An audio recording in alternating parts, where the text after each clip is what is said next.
Evolutionists directed all their attention to the claim that man evolved from ape-like creatures.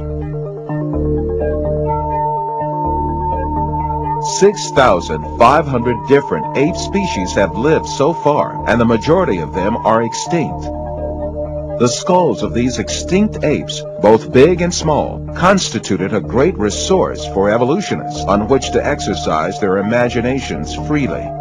Arranging the skulls of these extinct ape species from the smallest to the biggest, and adding some skulls of vanished human races to the series, evolutionists concocted the scenario of human evolution.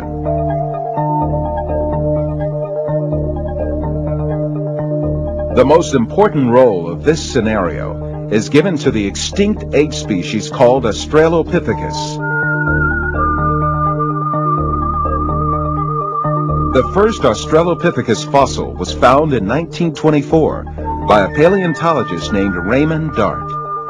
Since then, evolutionists argue that this ape species, the name of which means southern ape, is a man-like creature. However, when Australopithecus and chimpanzee skeletons are compared, it is seen that there is no important difference between the two.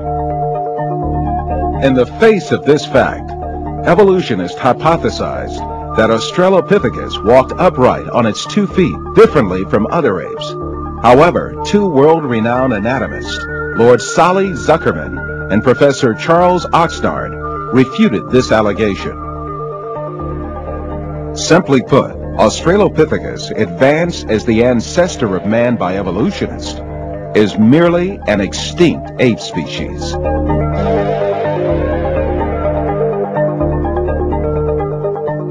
On the other hand, fossils that are included by evolutionists under imaginary classifications, such as Homo erectus, Homo ergaster, or Homo sapien archaic, in fact belong to different human races.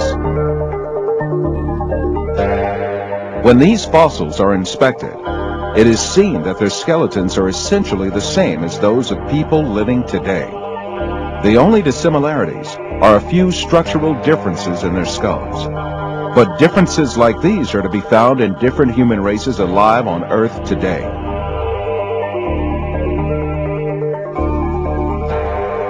The famous evolutionist paleontologist Richard Leakey admits that the difference between the skulls classified as Homo erectus and those of modern men is only racial.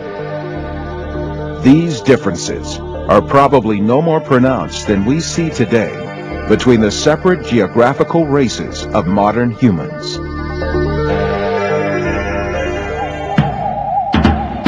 The only defense left to evolutionists against all these scientific facts is just one thing: propaganda. The baseless scenario of the human evolution is imposed on the public by means of imaginary drawings that appear in evolutionist publications. In these drawings, creatures with hairy bodies and simian features are decked out with overtones of human-like motifs.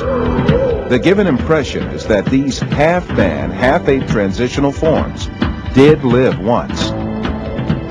From time to time, drawings that present snapshots from the social life of these creatures are made. These misleading drawings are introduced in a particular sequence to engrave the scenario of the human evolution on the subconscious of society.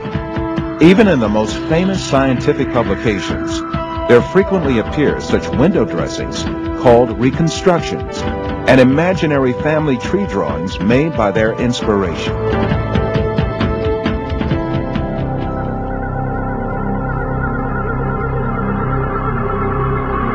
The imaginative power of evolutionists is not limited to fictional drawings and models.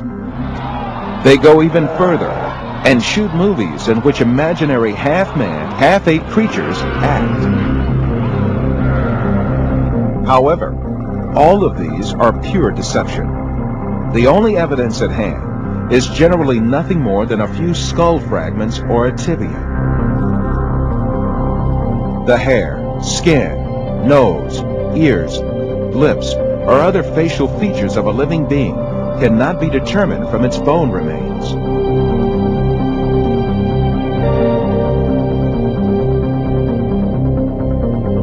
evolutionists shaped these soft tissues, which leave no trace in the fossil, to suit the purposes of their theory, and produce imaginary reconstructions in their work. Evolutionists engage not only in drawing and modeling tricks, sometimes they commit deliberate forgeries. The most famous of these frauds is the Piltdown fossil, introduced in England in 1912 by an evolutionist named Charles Dawson.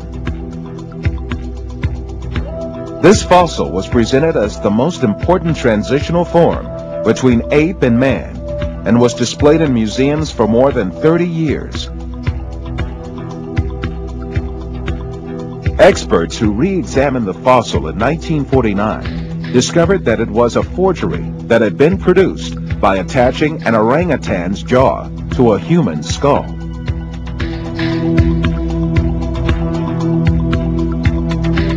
Another intermediate transitional form fabricated by evolutionists was the Nebraska man. This was cooked up in 1922 on the basis of a single fossil tooth.